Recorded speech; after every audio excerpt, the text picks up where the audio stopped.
Hello everyone, welcome back to the channel. In this video, I'll show you how to change the language in Palworld using Steam. This process is very simple and only takes a few moments.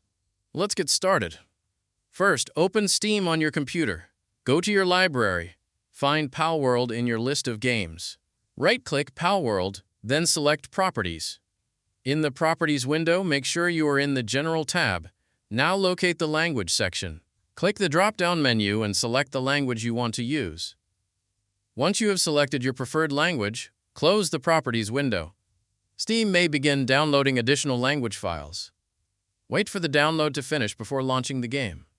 Once the download is complete, open Palworld. The game should now appear in the language you selected.